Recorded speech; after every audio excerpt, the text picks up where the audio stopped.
हमारे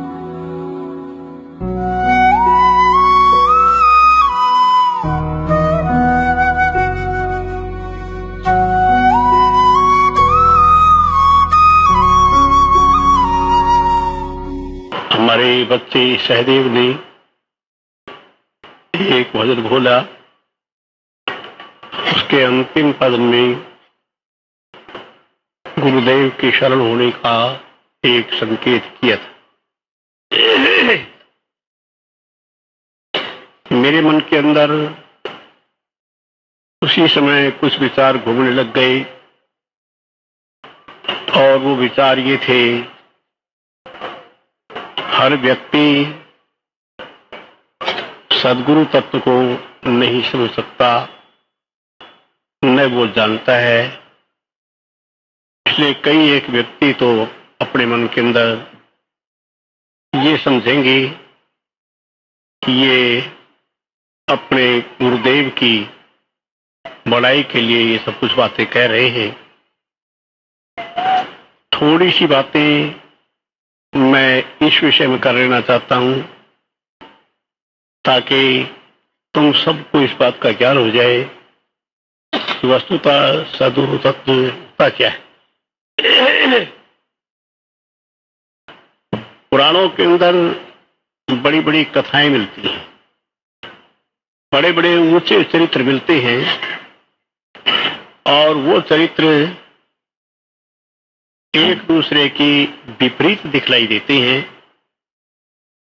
हर व्यक्ति इस बात को नहीं समझ सकता क्यों विपरीत दिखलाई देते हैं और क्यों अनुकूल। थोड़ी देर के लिए समझो, भगवान राम का अवतार हुआ और अवतार होने पर भगवान शंकर उनके दर्शन करने के लिए आए। जगदम्बा सती को ये भ्रम हो गया, ये क्या बात, संसार के मालिक, जगत के ईश्वर एक राजा के लड़के के दर्शन करने के लिए आए, ऐसा क्यों।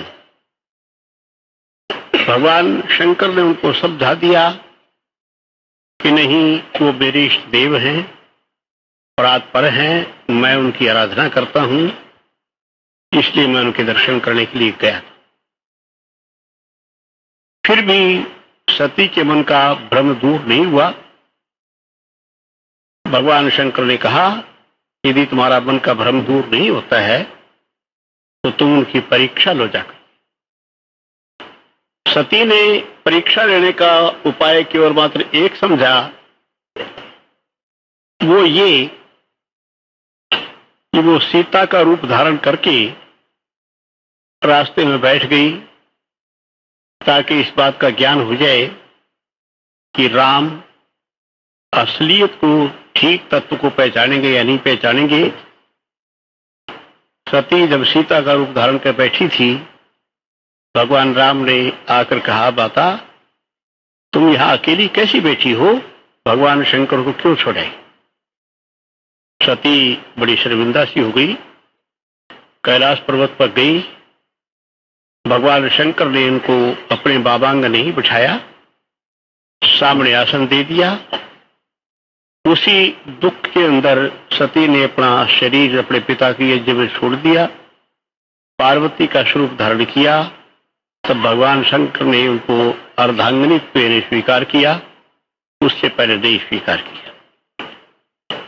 भक्ति भाव वाले लोग अपने मन के अंदर ये कहते हैं, सती ने क्योंकि सीता का रूप धारण किया और भगवान शंकर सीता को अपनी माता समझते थे, इसलिए उसका परित्याग किया।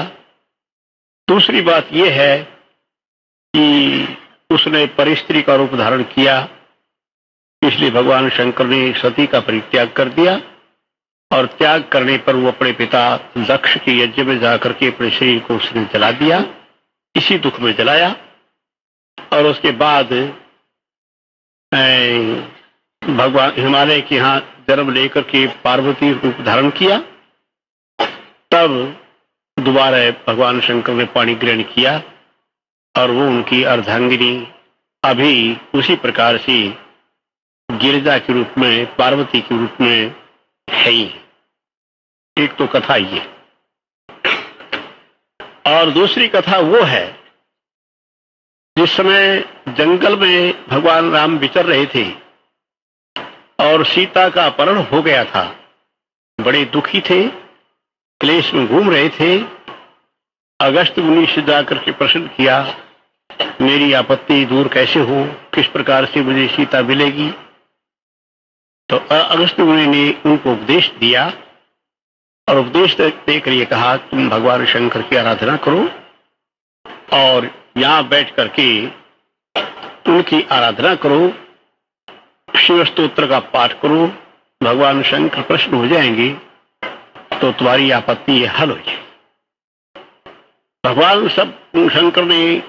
भगवान राम ने तीव्रतम तप किया और भगवान शिव के पंचाक्षरी मंत्र का नमः शिवाय का जाप करते रहे।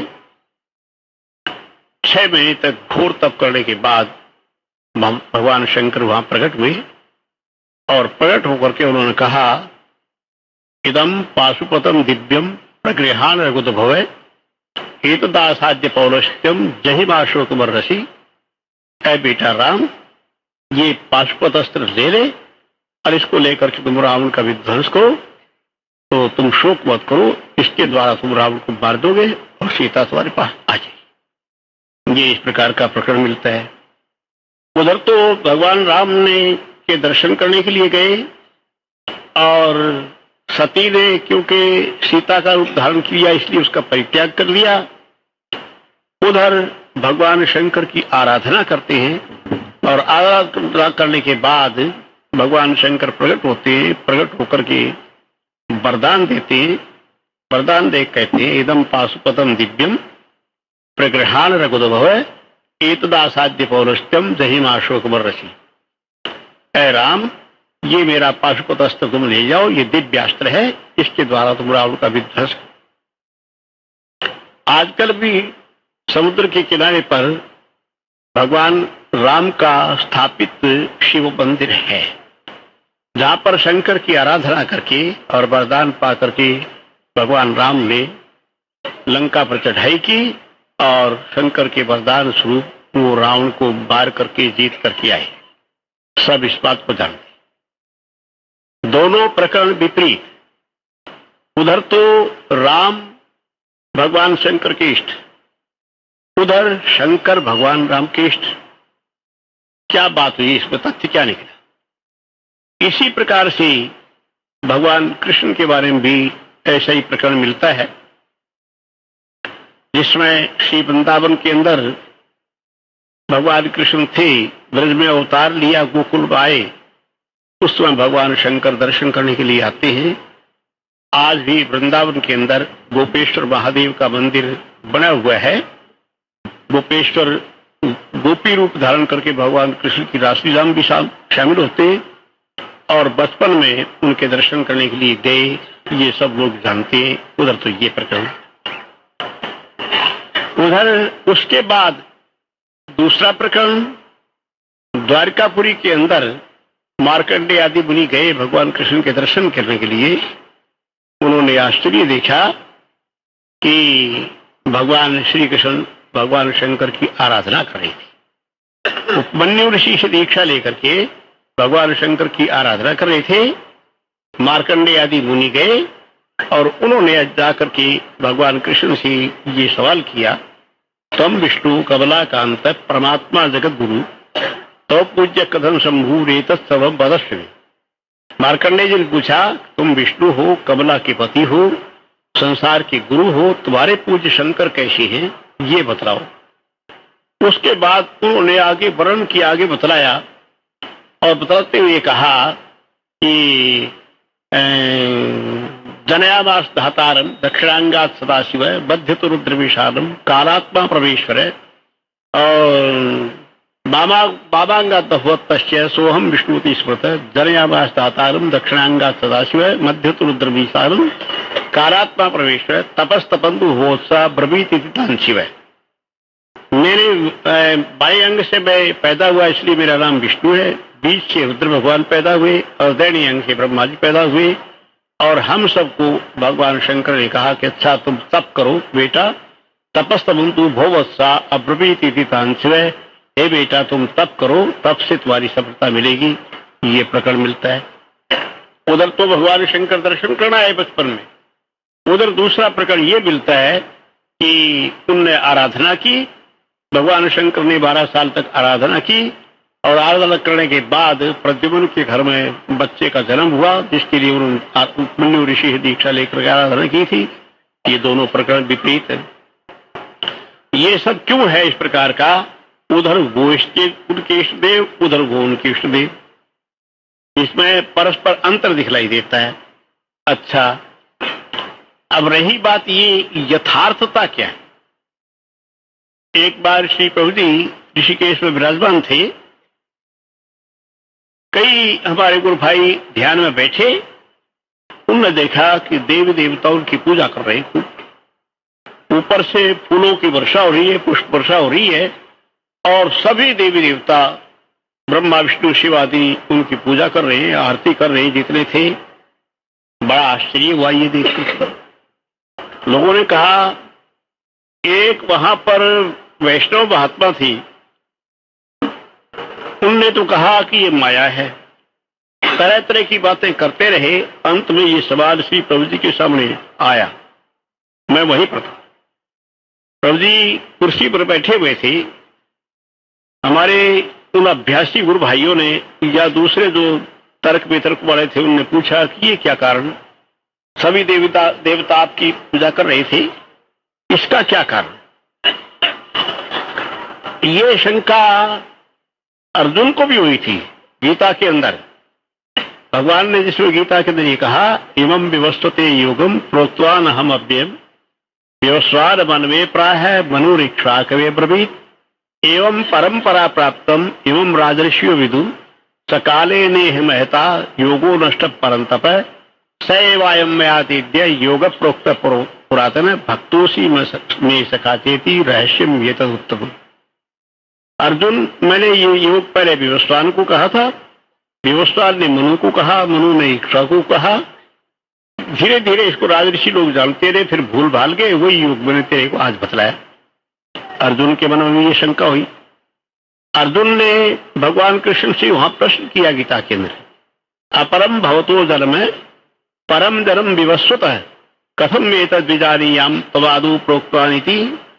आपका जन्म तो अब है, अब विवस्वान का जन्म पहले हुआ था, मैं ये कैसे जानूं कि आपने विवस्वान को योग कहा? उसके उत्तर में भगवान कृष्ण ने जवाब दिया, बहुनी में व्यतीतानि जन्मानि तव चार्जुन तान्यहम वेद सर्वाणी न त्वं वेत्थ परंतप अदोपि सन्नव्यात्मा भूतानामीश्वरं प्रकृतिं स्वामधिष्ठाय संभवामि युगे युगे। अर्जुन, मेरे तुम्हारे बहुत जन्म हो चुके हैं, उनको मैं जानता हूं, तुम नहीं जानते हो। ये भगवान ने जवाब दिया, उनको मैं जानता हूं, तुम नहीं जानते हो। जब जब धर्म की गिलानी होती है अपने उसका साधुओं के परित्राण के लिए मैं प्रकृति में स्वाम अवस्थाएं अपनी प्रकृति का आश्रय लेकर के संभवामी युग युग युग में अवतार लिया करता हूँ, जन्म लिया करता हूँ, ऐसा भगवान ने जवाब दिया अर्जुन को।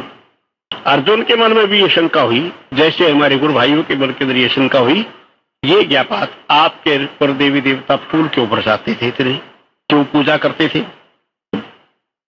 जब बहुत ये विषय सामने आया तो श्री प्रभु जी ने एक बात कही, मैं वहीं पर था।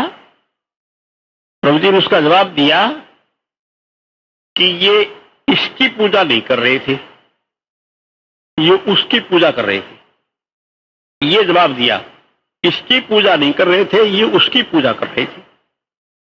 कहने का अर्थ ये कि शरीर का अभिनय दूसरा और वो तत्व भी भीतर दूसरा है, वो तत्व और है जो उसके इस प्रकार का नायम आत्मा प्रवत्रेण लभ्यो न मेधया न पुनः श्रोतेण यमैवेश प्रणुते तेनैव लभ्य तस्यैष आत्मा विवृणुते तनुं स्वाम। ये तो बात कुछ और है। ये आत्मा किसी प्रकार से बुद्धिमानी से, तर्कबाजी से प्राप्त नहीं किया जा सकता। प्राप्त करने का तरीका केवल मात्र एक है, एक यमई वृणोते, ये जिसको स्वयं स्वीकार कर लेता है, तेनैव लभ्य, उसी के द्वारा प्राप्त होता है। एष आत्मा तस्य तनुम स्वाम विवृणोते, ये आत्मा उसके शरीर को अपना मंदिर बना लेता है।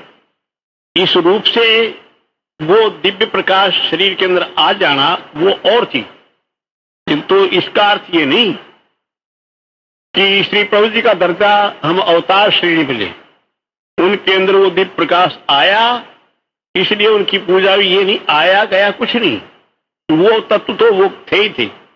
अच्छा, यही बात भगवान राम का, वो हमें एक लड़का हमें मिला था, छोटा सा लड़का हमारे पास रहता था, मैंने उसकी एक दिन बात बताई थी, अयोध्या का था, यही इलाहाबाद में आया था। उसके पिता ने उमा के पास छोड़ दिया, उसका नाम हमने योगानंद रख दिया था। भगवान राम के भक्तों में से था। जब उससे कोई बात करता कि रामचंद्र जी का लोक, रामचंद्र जी कितने बड़े, कहता सबसे बड़े। तो हमने कहा कि कृष्ण, भगवान कृष्ण बहुत ज्यादा आ गए, कृष्ण जी से बहुत आगे। अच्छा, विष्णु भगवान विष्णु से बहुत ज्यादा आगे, और भगवान शंकर नहीं, सबसे आ गए, रामचंद्र जी सबसे बड़े। अच्छा, वो ये कहता था।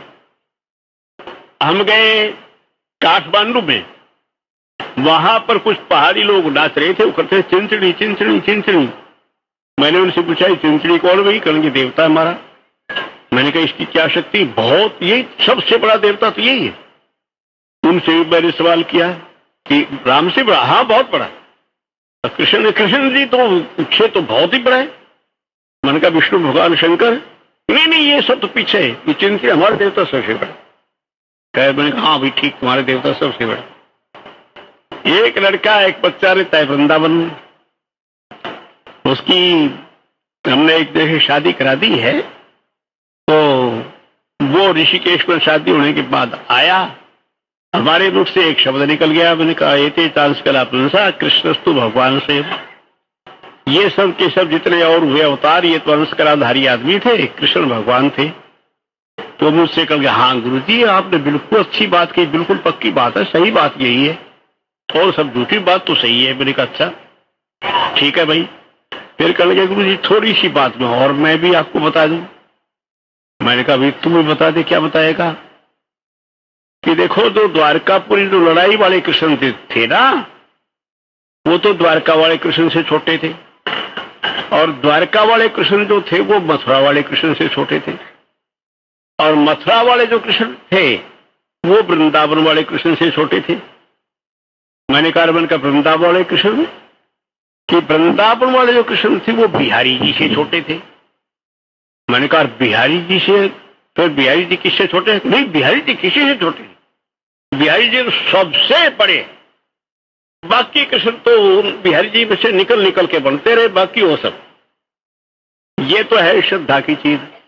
श्रद्धामयो यम पुरुषो यो श्रद्धा सैव है। परमात्मा का रूप श्रद्धामय है, जो जैसे परमात्मा को मान ले उसी तरह माना जाता है। और ये क्या बात, एक जगह वहां पूजा कर रहे हैं, एक जगह पूजा हो रही।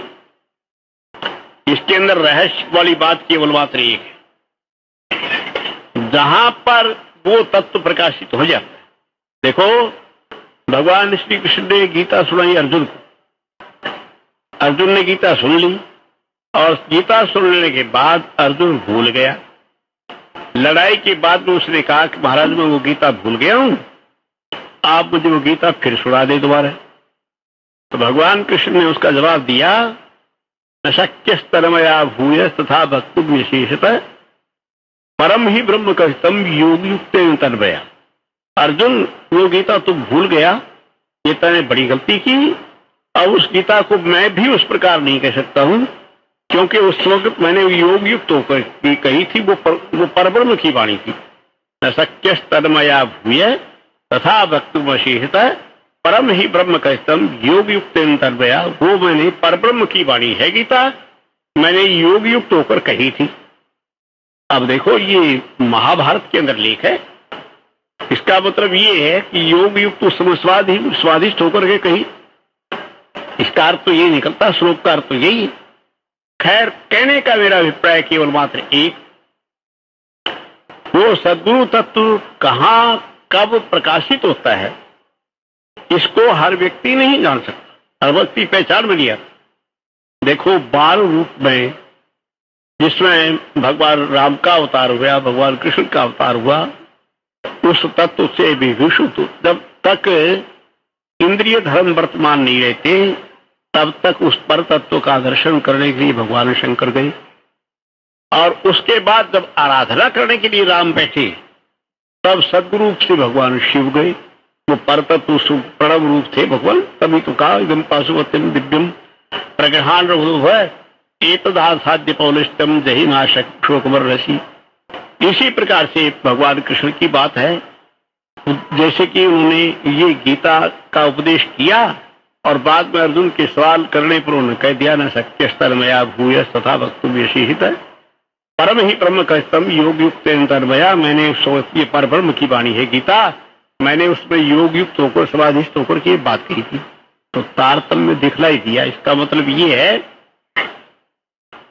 वो परासत्ता जिसको अपना मंदिर स्वीकृत, भगवान कृष्ण का रूपक तो ऐसा है, ये चांस कलापनुसार कृष्णस्तु भगवान स्वयं, भगवान कृष्ण तो स्वयं भगवान थे, और उनके इतिहास के अंदर स्थान स्थान पर उनका जितना महत्व का वर्णन है, उनको योगेश्वर, योगाधीश, इन्हीं नामों से, योग संबंधी नामों से ही उनको संबोधित किया गया है। और कोई द्रौपदी ने जब उनको पुकारा कृष्ण कृष्ण महायोगिन, कृष्ण गोपी जनप्रिय कौरवारणवनाम माम किन्न पश्यसि केशव, ऐ कृष्ण, ऐ महायोगी कृष्ण, कौरव, ऐ महायोगी कृष्ण, कौरवों के समुद्र में डूबते हुए आप मुझे क्यों नहीं देखते? एक साधारण योगी जान लेता है। ये बात मैंने तुम्हारे सामने सिद्धांत की समझाई है। एक योगी के अंदर जब वो तप करता है तो उसको कायिक और इंद्रिय सिद्धि दोनों आ जाती। कायेंद्रिय सिद्धि अशुद्धि क्षयात तप से, कायिक और इंद्रिय सिद्धि अशुद्धि नाश हो जाने के अंदर के उस योगी के अंदर स्वतः आ जाती है। उदाहरण बतलाए हैं तुम्हारे गुरु भाइयों की। वो लड़का अभी आया नहीं है विष्णु, मैं बतलवा दूंगा उससे।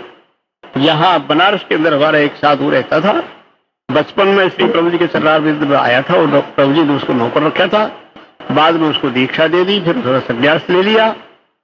विष्णु मुझे बतला रहा था कि वो दीवार के अंदर से वो देखते हुए कहता था फलानी फलाना भी वहां आ रहा है, फलानी जगह से वो चल पड़ा है। दूर दूर की दूर दृष्टि उसको प्राप्त हो गई थी।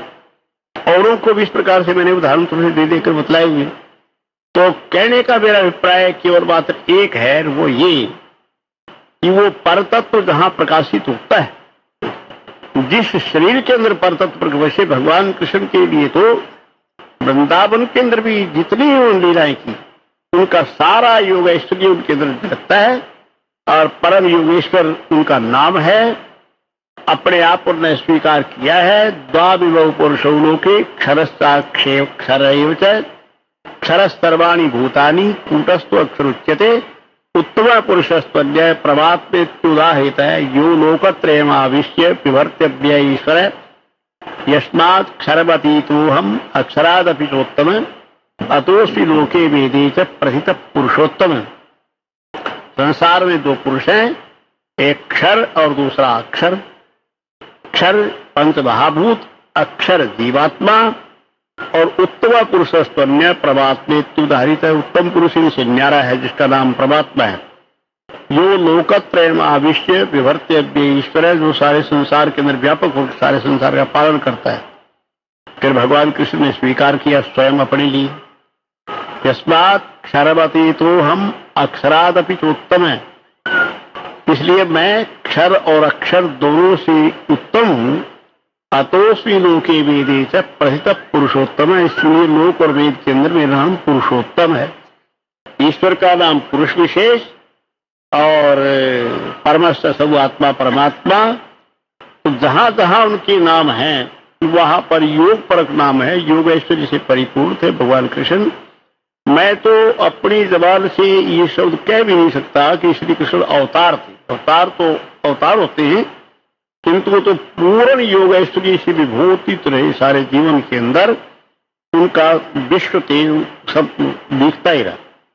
अर्जुन को गीता सुनाई, 10वें अध्याय के अंदर अपनी विभूति बतलाई, किंतु विभूति बतलाने पर अर्जुन का संशय निवृत्त नहीं हुआ।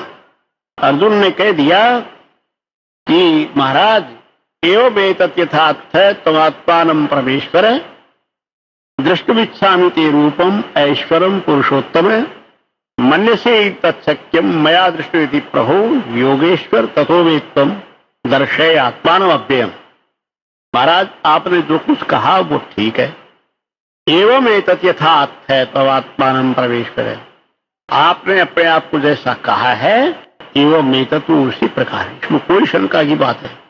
किंतु दृष्टुमिच्छामि ते रूपम ऐश्वरम पुरुषोत्तम मन्यसे तत्सख्यम मया दृष्टि प्रभो योगेश्वर ततो मे त्वं दर्शय आत्मानम्।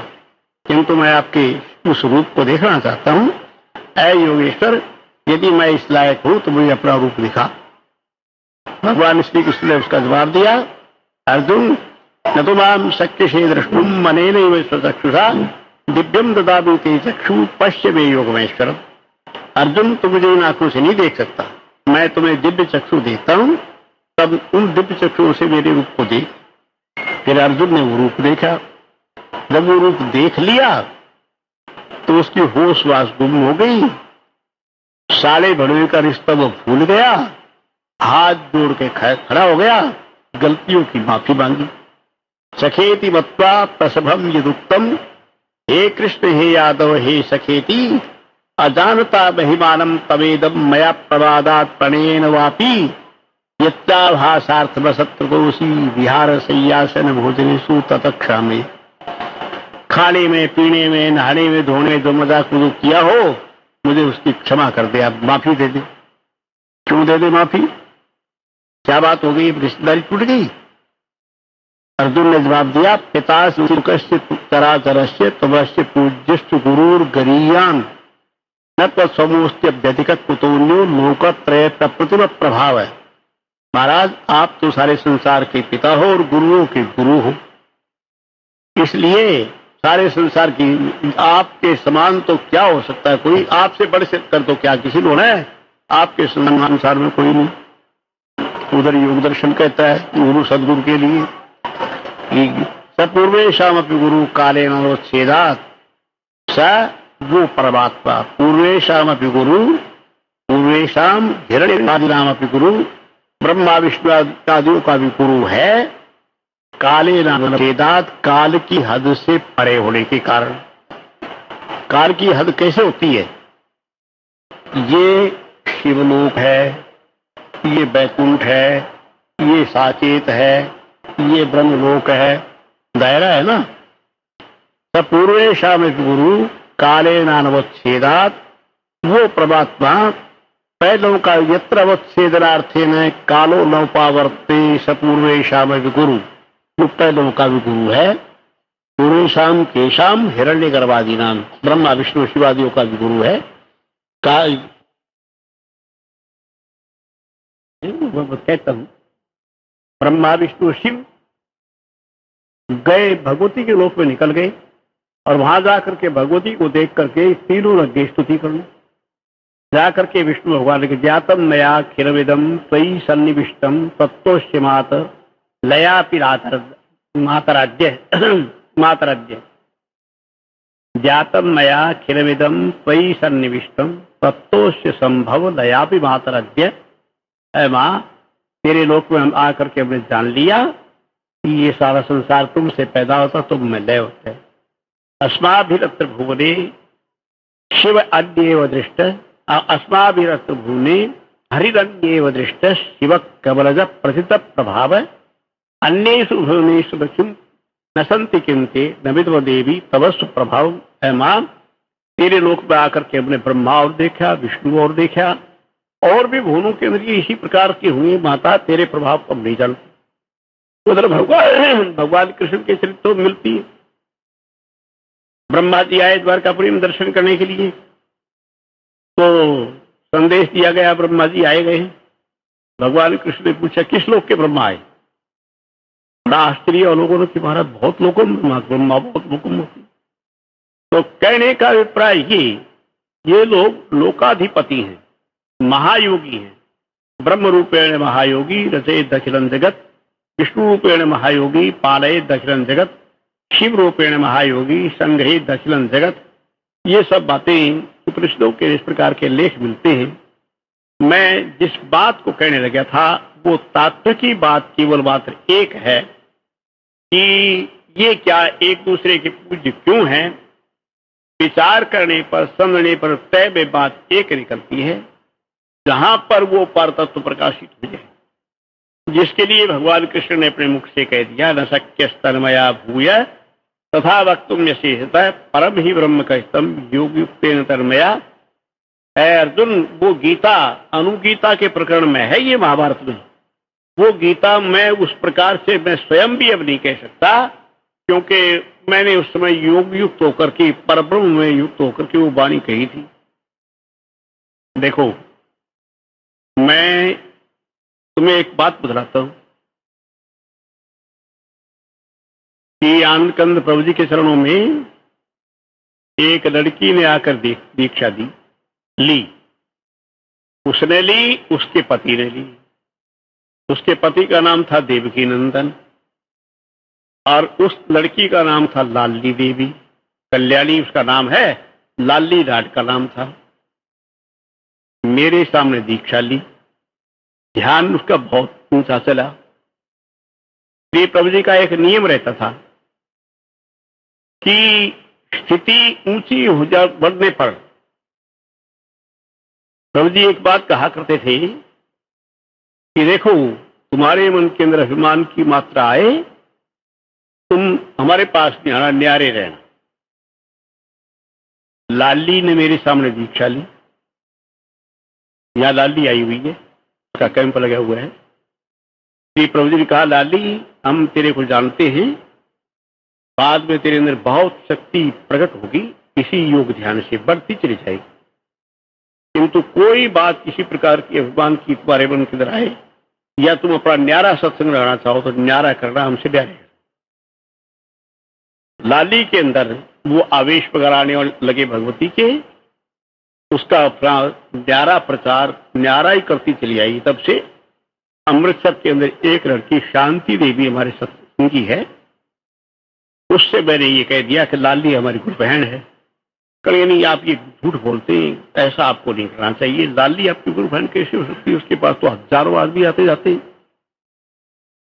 मैंने कहा हजारों चोट लाखों आते जाते हैं, किंतु है मेरी गुरु बहन। दीक्षा उसने प्रभु जी से ली थी, मैं उसमें तो वहीं था और प्रभु जी ने ये कहा था भविष्य में तू बहुत बड़ा रूपक तेरा बन जाएगा, किंतु यदि यत्किंचित भी तेरे अंदर अभिमान की बात आए तुम्हारे पास नहीं आना। ये प्रभु जी ने मेरे सामने कहा था। शांति बड़ा बहस करती रही। हमने कहा अच्छी बात, 2 लड़कियों को वहां से भेजा अमृतसर से हमने लाली के पास। वहां जाकर ने कहा कि आप चंद्रमोहन जी को जानती हैं? कहने याद तो नहीं है, सामने आने पहचान लूंगी। कहने आपने ऋषिकेश योग साधना आश्रम में योगेश्वर प्रभु रामलाल जी की दीक्षा ली? सत्य कहा। उसने कहा ली, और ये मेरा वैभव जो कुछ है उन्हीं की बदौलत है, ये भी मान गई। दीक्षा ली और ये जो कुछ है मेरा उन्हीं की बदौलत है। फिर कहते हाँ याद आ गए, चंद्रमोहन और एक नरसिंह, 2 लड़के उस समय प्रभु जी के चरण रहते थे, वो मेरे गुरु भाई थे। जब मैंने दीक्षा ली तब वो वहीं पर थी, उसने बात मान ली। किंतु बात अभी यहाँ है, वो यहाँ कैंप उसका लगा हुआ है, तुम लोग बात कर रही हो कभी जाकर के? अभी तो मौजूद है, उसे हाथ पैर कुछ खराब खूब से हो गए, बड़ी उम्र हो गई है, बाद में भविष्य में कुछ भी हो। देखो कृपा के अपने आप बतलाएगी उस बात को। दीक्षित प्रभु जी से, शक्ति सारी प्रभु जी की है, काम सारे हुए। अच्छा इसी प्रकार से ये हंस जी वाली बात है, बहकाने वाली बात नहीं कहता मैं। हंस हमारे गुरु भाई थे, ये पहाड़ के रहने वाले थे, लंबा लंबा शरीर था, यहां तक लंबा कोट पहनते थे, सिर पर टोपी पहनते थे, और ऋषिकेश में ब्रह्मचारी गोपालानंद जी के परम मित्र थे। दोनों की दोस्ती थी। एक पहचान बताऊं दोस्ती की? ये जो हम आरती बोलते हैं ना, चरणारविंदम गोविंद नमामि गुरुदेव शरणम गुरुदेव नमामि, ये आरती बनाई हुई नहीं है। ब्रह्मचारी गोपालानंद जी ने ये आरती गोलोक धाम में सुनी थी और सुन करके ध्यान से उठ गए। प्रभु जी के सामने बतलाया, प्रभु जी इस प्रकार गोलोक धाम में आरती ये हो रही थी, मैंने सुनी थी। 3 पद सुन करके उठ गए ध्यान से। श्री प्रभु जी ने कहा कि गोपालानंद, तू आरती सुन तो आया किंतु अधूरी है, इसके 3 पद और हैं, वो भी सुर का। फिर सारी आरती नोट कर लिए। उस समय हंस जी वहीं पर थी। तो गोपालानंद जी दोबारा ध्यान में बैठे। गोपालानंद जी ने मेरे सामने ये कहा प्रभु जी से, प्रभु जी अब तो हो गई होगी आरती कभी की। तो प्रभु जी के शब्द ये थे, अरे आरती तो हो गई होगी किंतु शब्द आकाश का गुण है, आकाश में ही रहता है। तू जाएगा फिर तुम्हें उसी तरह फिर दिखलाई दे जाएगा, तो बाकी 2 पद 3 पद और नोट करना। तो दोबारा गोपालानंद जी ध्यान में बैठे। ध्यान में बैठ करके ये पूरी आरती सुन करके आए, ये लिखी सारी। और उनके मित्र हंस ने भी लिखी। हंस ने प्रभु जी से दीक्षा ली थी, स्थिति उसकी बहुत अच्छी। उसको भी प्रभु जी ने ये कह दिया था कि देख हंस, तेरे अंदर ताकत का बहुत प्रकाश होगा किंतु अभिमान पैदा हो तो हमारे पास नहीं आना। अच्छा, ये आरती जो है, चरणारविंदम गोविंद नमामि गुरुदेव शरणम गुरुदेव नमामि, गोपालानंद जी की मित्रता के नाते से हंस जी ने भी लिख ली उसी समय कागज पर। ये उनकी पुस्तकों में जो भजन बुजुर्ग बोलते हैं ना वो लोग, उस पुस्तक में अब तक ये आरती चलती छपी हुई है। उसमें है तो हमारी है, हमारे गोपालानंद जी गोलोक धाम में सुख आए थे, तो मित्रता के नाते उन्होंने लिख ली और फिर प्रकट हुई। तो देखो, श्री प्रभु जी ने अपने मुखारबिंद से कहा कि देखो हंस, तुम्हारे अंदर किसी प्रकार का कोई अभिमान वाली बात हो तुम्हारे पास नहीं आना नहीं। लाली को भी यही शब्द कहे, अच्छा तुम देवरा बाबा के पास जाते हो, प्रभु जी का नाम लेते ही, जिक्र करते ही गदगद कंठ हो जाते हैं, बाहर आ जाते हैं सब। आगरे में जगन प्रसाद रावत हैं, उन्होंने पूछा इनसे जाकर के कि महाराज क्या बात है कि प्रभु जी का नाम लेते ही आप इतने गदगद कंठ हो जाते हैं, इसलिए हकीकत बताओ। उन्होंने हकीकत बतलाई। वैसे प्रभु जी की हस्तलिखित एक पुस्तक है जो हमने छपवाई है, उसके अंदर प्रभु जी ने भी जिक्र किया है। जिक्र उसमें ये किया, नाम नहीं लिखा उसके अंदर, ये लिखा है हम मुरादाबाद से 20-30 मील की दूरी पर एक गांव में गए, वहां पर भगवान कृष्ण का एक मंदिर था। वहां उस मंदिर में एक लड़का आया करता था, वो खेचड़ी का अभ्यास करता था, ब्राह्मण बालक था, किंतु खेचड़ी उसकी अधीरी थी, वो वर्षों से प्रयत्न कर रहा था, हमने उसकी खेचड़ी पूर्ण करा दी। इन्होंने जगन प्रसाद रावत के सामने ये बात स्वीकार की कि मैं मुरादाबाद के पास किसी गांव में गया हुआ था, वहां पर घूमते घामते श्री प्रभु जी आए थे और एक भगवान कृष्ण का मंदिर था, वहां मुझे प्रभु जी के दर्शन हुए थे। ये खेचड़ी पूर्ण मेरी उन्होंने कराई, उनकी बदौलत ही मैं सब। जगन प्रसाद रावत के सामने ये अब तुम लोग भी देखते हो, जब जाते हो दर्शन करने के लिए, जब प्रभु जी की जय ध्वनि बोलते हो तो देवरा बाबा उसका सम्मान करते खूब और कहते फिर बोलो, बार बार बोलो, कीर्तन बोलो प्रभु जी का, सबको हटा देते उसका सम्मान करते। मेरे लिए इतने फल भेजे, चतुर्दशी भेजी, ये वो मेरे आत्मा है, उनको दे देना जाकर के। ये हम भी उनके दर्शन करने जाना चाहते थे किंतु भीड़ भाड़ कारण अभी नहीं जा पाते। इसी प्रकार से और भी छुपे हुए रहस्य अहमदाबाद के अंदर। हमारा एक बच्चा है, हमारा गुरु भाई, उसका नाम है योग शिशु, फिरोजाबाद का रहने वाला है। पहले उसका नाम राम बाबू था, फिर उसने बाद में योग शिशु नाम रख लिया। वो अहमदाबाद में गया, प्रभु जी का लॉकेट पहने हुए था। वहां एक महंत था, उस महंत से उसने प्रार्थना की कि आपके अन्न क्षेत्र में मैं भोजन करना चाहता हूँ, ब्रह्मचारी हूँ, साधु हूँ, मुझे भोजन करने की आज्ञा दीजिए।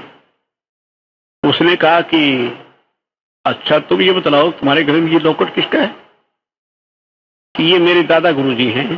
प्रभु जी का नाम लेकर कहा, योगेश्वर प्रभु रामलाल जी मेरे दादा गुरु हैं, कि हमें दिखाओ जरा।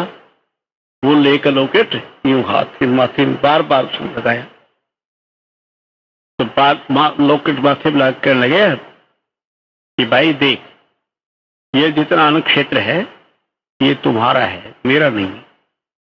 तुम यहाँ महीना रहो, 2 रहो, 10 वर्ष रहो, 20 वर्ष रहो, यही भोजन करते रहो, यही तुम्हें न्यारा कमरा दे दिया जाएगा, तुम यहाँ रहो आराम से, कहीं मत जाओ।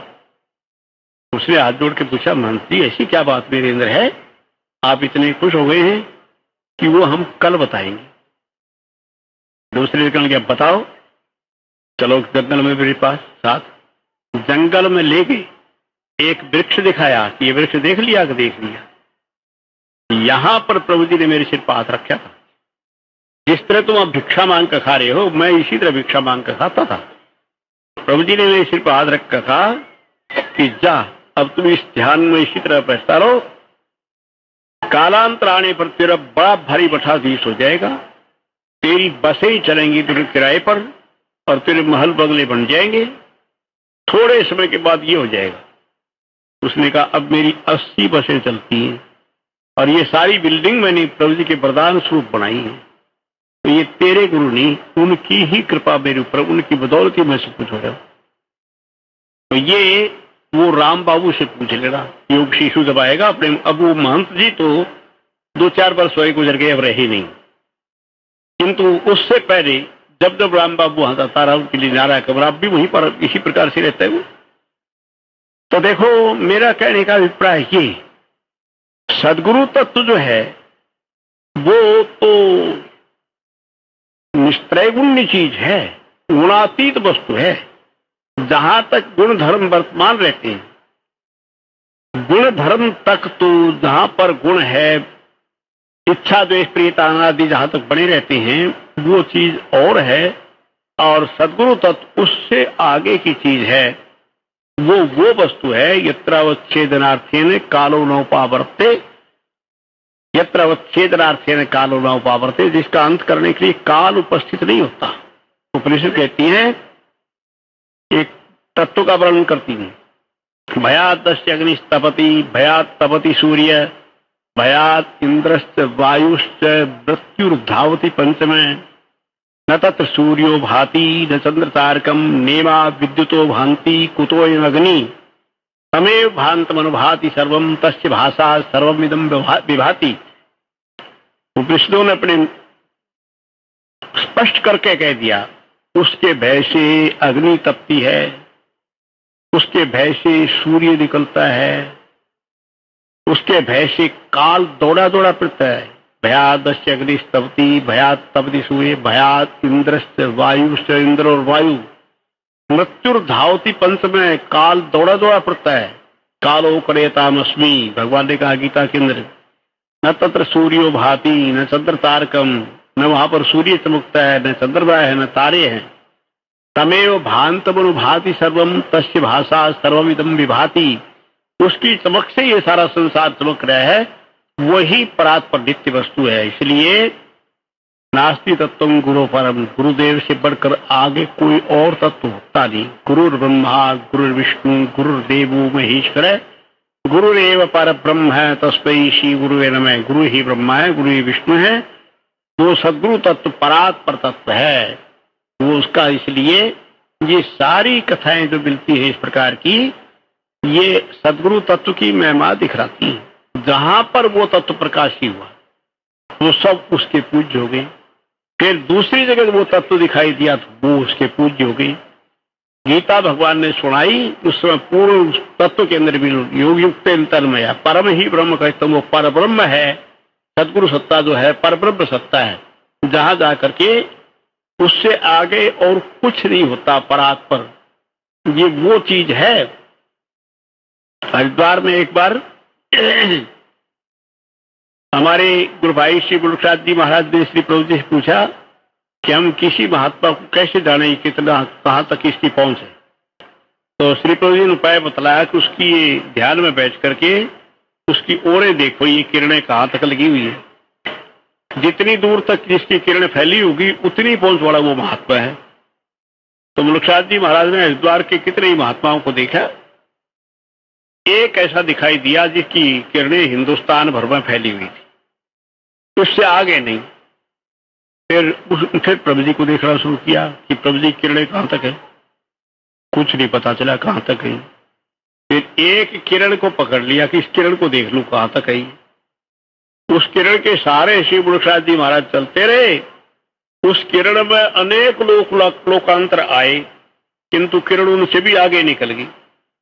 जब ऐसा देखते रहे तो श्री प्रभु जी ने यूं चपेट लगा दी कि हमसे तरीका पूछा और हमारा इम्तिहान लेना शुरू कर दिया, ध्यान से उठा दिया। फिर तो कहने का अभिप्राय ये, सद्गुरु सत्ता वो है जिसके लिए उपनिषद कहते हैं भयाद दस्य अग्निस्तपति, भयाद तपति सूर्य, भयाद इंद्रश्च वायुश्च मृत्युर्धावति पंचम, न तत्र सूर्यो भाति न तत्र तारकम, नेमा विद्युतो भांति कुतोयमग्नि तमेव भांतमनुभाति सर्वम तस्य भाषा सर्वमिदं भाति।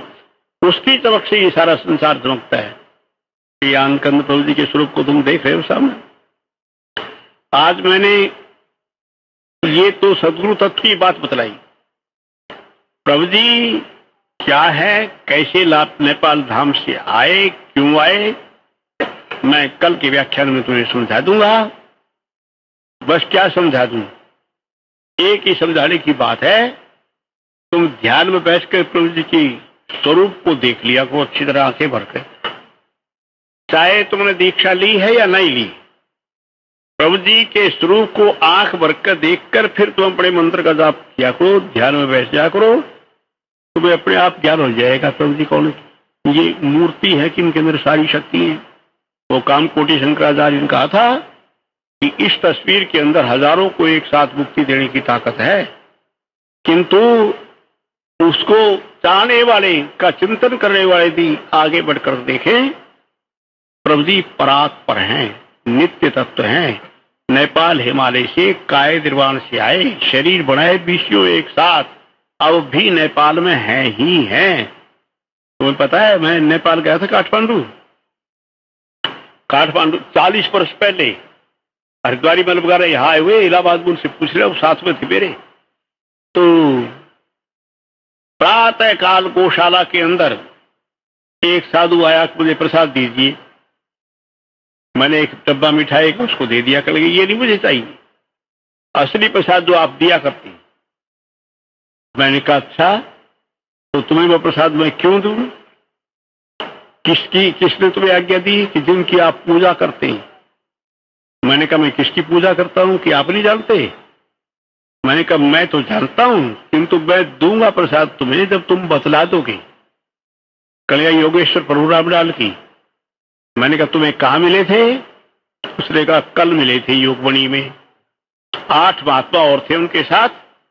मैं उनके पैर छूने को दौड़ा तो उन्होंने मैंने कर दिया, पैर मेरे बच्चों, तुम हमारा बच्चा वहां आया है, उससे प्रसाद लो जा करके। उन्होंने मुझे खुद प्रसाद दे दिया, आपके पास मुझे भेजा है, मुझे वो प्रसाद दो जिससे मेरी समाधि हो जाए।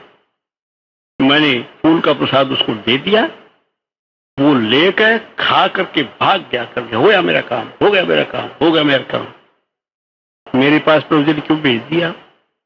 और प्रभु जी को लीलावसान किए तो उसका तो काफी दिन हो गए थे। सन 38 की बात है जब उनका लीलावसान था।